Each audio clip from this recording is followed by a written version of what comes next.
lots of barn cats and 3 dogs. She also has a daughter that's married, but not in that order. Her daughter and family live outside of Minneapolis. Now, Donna's been she's a 30-year paramedic. She's taught at Southwest Community College for 10 years. She's worked in senior health care specifically for the last 5.5 years. And she has owned her own ambulance service, family medical practice, non-medical transport service, and a medical billing company. Now, Donna's very active with her church as the secretary and the song leader.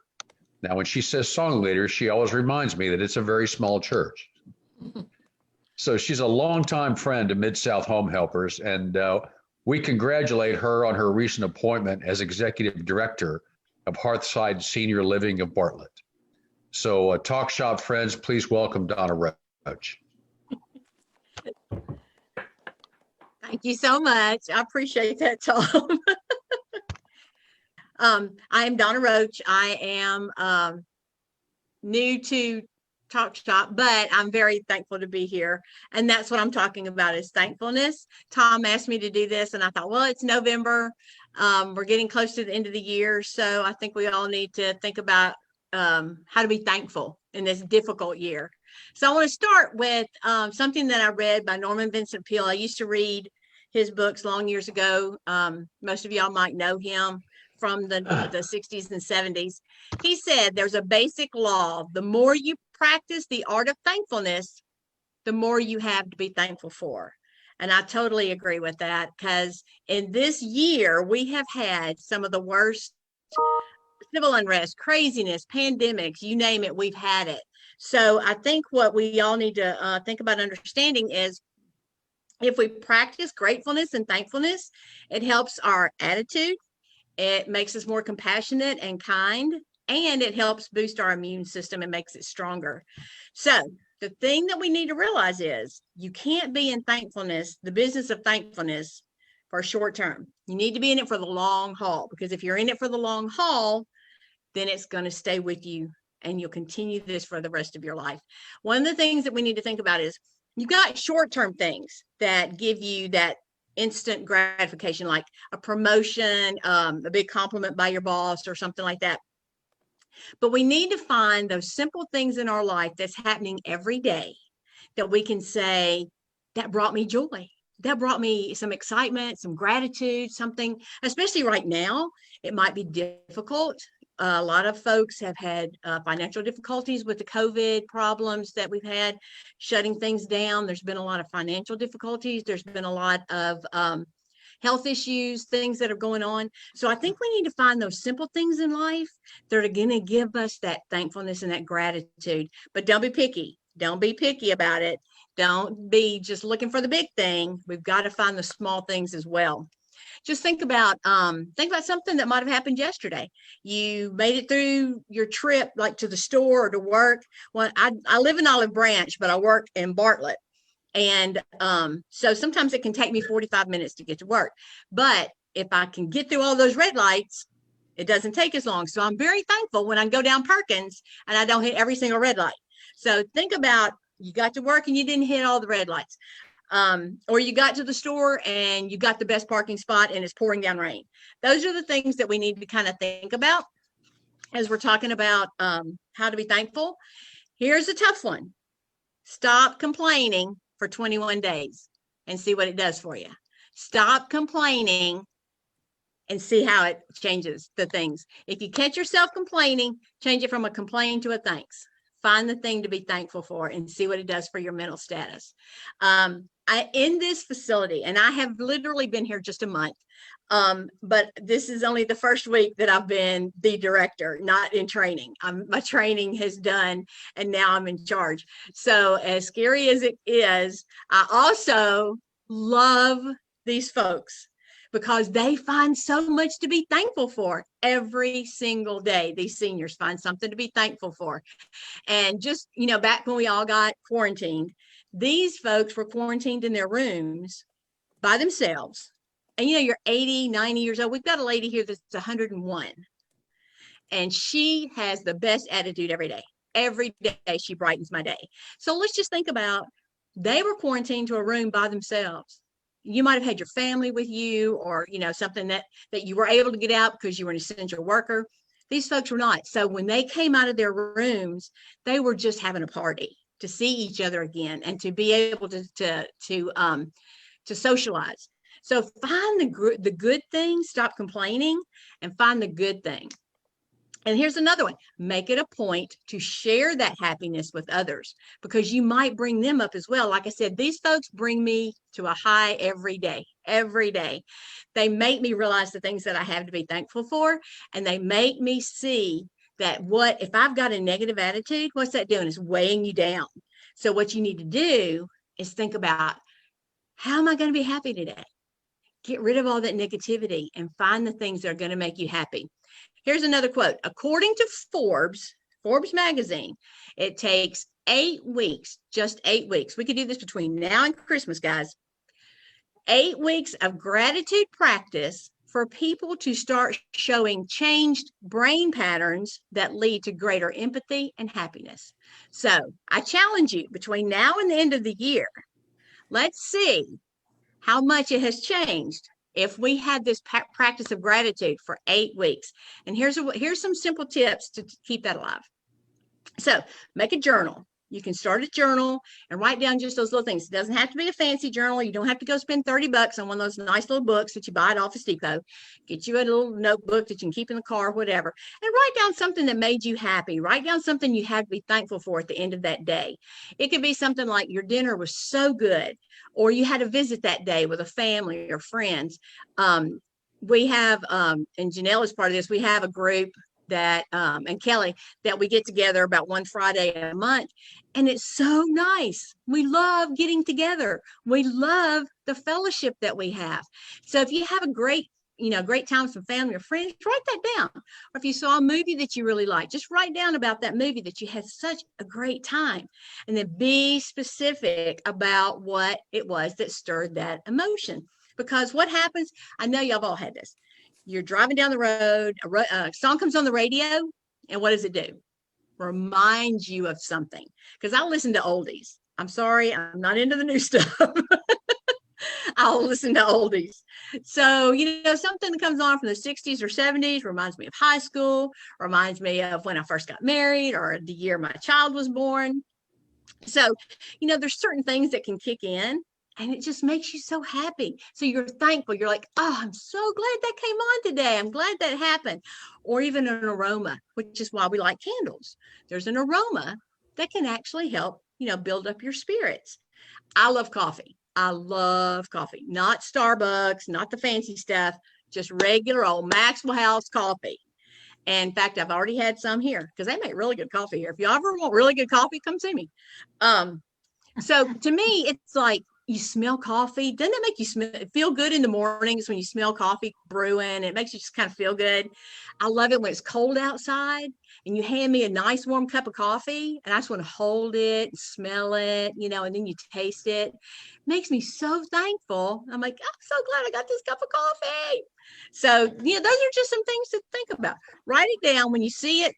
Write it down when you think about it. And then you can look back on it and you can say, oh, I remember that. So take notice of what brings you joy, because that's going to take you through your day. Think about a thankful jar. You could start this now. Get your little sticky notes and write down at the end of the day what has made you thankful. New Year's Eve night, dump it out and read all those notes again. And then start it over January 1. I love this idea. I found this on the internet. I love this idea. Write letters to people that inspired you this year or made an impact in your life. Mail them in December. What a great Christmas gift to someone that you don't have to buy them a gift, but tell them what they meant to you this year and mail it in December. So that really, really will help them get through the season as well, the Christmas season. Give cards to family members, friends. Okay, here's another one, guys. What kind of language are you speaking? Are you speaking negativity all the time? Or are you trying to find those things that make you happy? There's a gentleman that I read not too long ago. His name is Dr. Dan Baker. And I wanted y'all to hear this. He said, it's impossible to be simultaneously in a state of appreciation and fear. Can't be afraid if you're appreciating. Can't do both. So find the things to appreciate instead of being fearful. I have to tell y'all, this job, I was totally fearful, but I knew I was blessed because I knew that this was going to be a job that was going to bless me every day. And it has. It truly, truly has.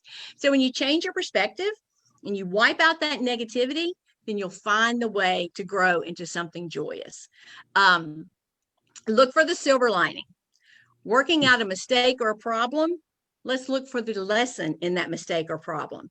Struggling through an illness, look at all the people that come around to support you. Look at all the people that are your friends and family that come around to help you get through that illness. Think it's a task is too hard? Let's look at that task. Focus on what you can do. Focus on what you can accomplish. And then say, all right, I got this. I'm better than I thought I was going to be. Now you can either go find some people to help you finish it and give you the confidence to be a leader, or you can finish it yourself. So focus on the good part of that task. We all have things that we have to do. This place has more reports than Carter had pills, I'm saying. So I have reports to do every day that I'm thinking, holy cow, I don't know how to do this report. So I've got to find somebody to help me and lead me until I get used to it. We're going to have trouble. We're always going to have trouble. There will be trouble sometimes.